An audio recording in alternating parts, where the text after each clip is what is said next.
থেকে দেখছি তুমি এই গানটার লাইন বারবার গাচ্ছ, 2 লাইন গাও তো রবীন্দ্রনাথের এই গানটা। তুমি করো না, তুমি শুরু করো, আমি আছি। আমারও পোড়ানো যাহা চাই, তুমি তাই তুমি তাই গো। আমারও পোড়ানো যাহা চাই, তোমার ছাড়া তোমা ছাড়া এ জগতে মোর কেহ নাই, কিছু কিছু নাই হচ্ছে। গো। আমারও পরাণে যাহা চাই, তুমি তাই তুমি তাই গো, আমার পুরানি যাহা চাই। তোমা ছাড়া আর এ জগতে মোর কেহ নাই, কিছু নাই গো, আমার পুরানি যাহা চাই। তুমি সুখ যদি নাহি পাও, যাও সুখের সন্ধানে যাও। সুখ যদি নাহি পাও, যাও সুখের সন্ধানে যাও।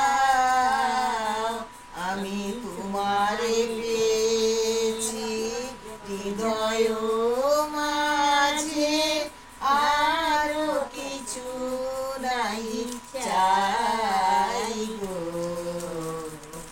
আমার পুরাণ যাহা চাই।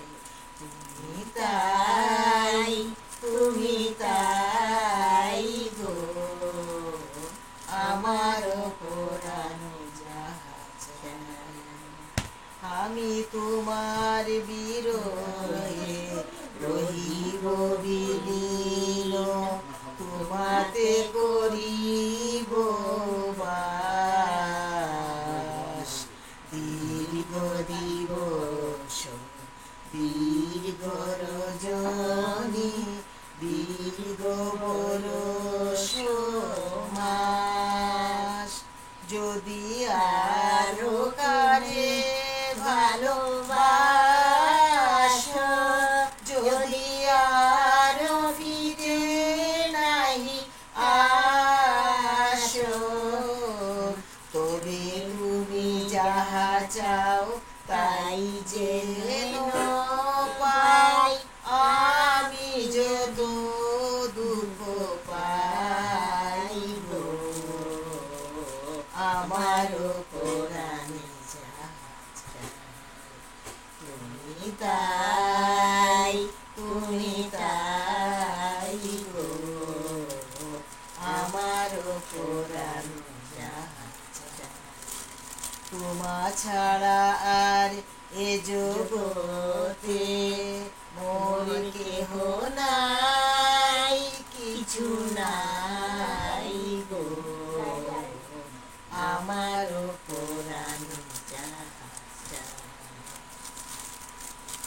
আচ্ছা মা, ওই যে মুক্তিযুদ্ধের সময় যে তুমি আমরা হাওড়ে গেছিলাম, মনে আছে? সাহারপাড়া অত্যন্ত হাওড়ে, চতুর্দিকে পানি, কেমন ছিল জায়গাটা? চতুর্দিকে পানি, পানি বয় লাগতো, হাওর খুব ভয় লাগতো। বয় লাগতো সবসময়। সব মানে একদম বিটার বাইরে সব দিকে শুধু হাওর আর হাওর, আর নৌকা ছাড়া কোনো বাহন ছিল না। বাবাকে যখন পাকিস্তানি মিলিটারি মারার জন্য হইলে খুঁজতেছে, তখন সব ছাত্ররা সবাই না 2-3 জন, ওয়াজিবুল্লাহ মাস্টার, তারা সবাই নিয়ে ওই প্রত্যন্ত অঞ্চলে লুকায় গেছিল আমাদের পরিবারকে না। এখন মাটির চুলায় রান্না করতে, রুটি মুচি কোনো রকম কলা খেয়ে দিন কাটাইতে হতো। আর সব মনে আছে, খুব কষ্ট, খুব কষ্ট, মানে অবর্ণনীয় কষ্ট, মানে বলার মতো না। আর ওই সময় তো লিলি ছিল, আর তুমি আর অনুপ আর আমি, তারপরে ঠাকুমা গেল, আর কাকা বাবু পরে গেলেন, দাদু। আর আমরা মনে আছে বাদবিস্তিপুর গেছিলাম, যে ওদের যান নিয়ে পুরো পোড়া বাড়ি, ওদের যান নিয়েই চিন্তিত, বাবার জন্য আরো চিন্তিত। 1.5 দিন ছিলাম, ডাল আর আলু ভাজি 2 টুকরা। আর এরপরে মুক্তিযুদ্ধের এরপরে আমরা হরিপুর গেলাম, গোলাম কিবরিয়া স্যারের বাড়ি গেলাম না মা? হরিপুর গেলাম, এরপরে ওখান থেকে বেরো হরিপুর চলে গেলাম, ওখানে অনেকগুলা বাড়ি দেখি, পুকুর পাড়ে অনেকগুলা বাড়ির মানুষ দিয়ে, দীনেন্দ্র মহাজনের পরিবারও ছিল ওই দিন। তারা সবাই বের হয়ে গেছে, বেরোয় আমরা গিয়ে এক বাড়িতে মিলিত হয়েছিলাম। মনে পড়ে তোমার এগুলা? একটু মনে করে বুঝিয়েছি সব। ঠিক আছে, অনেক স্মৃতি, অনেক কথা, অনেক কিছু বের করবো। আমি অনেক কিছু মনে পড়ে আবার ভুলে যাই, একটা একটা করে তোমার সাথে আমি আলাপ করবো। ভালো থেকো। আজকে 5 জুলাই 2025 তোমার জন্মদিন, আজকে শুভ জন্মদিন। অনেক ভালো থাকো মা, শুভ জন্মদিন। সবাই ভালো থাকো, আমাদের জন্য আশীর্বাদ করবো সবাই।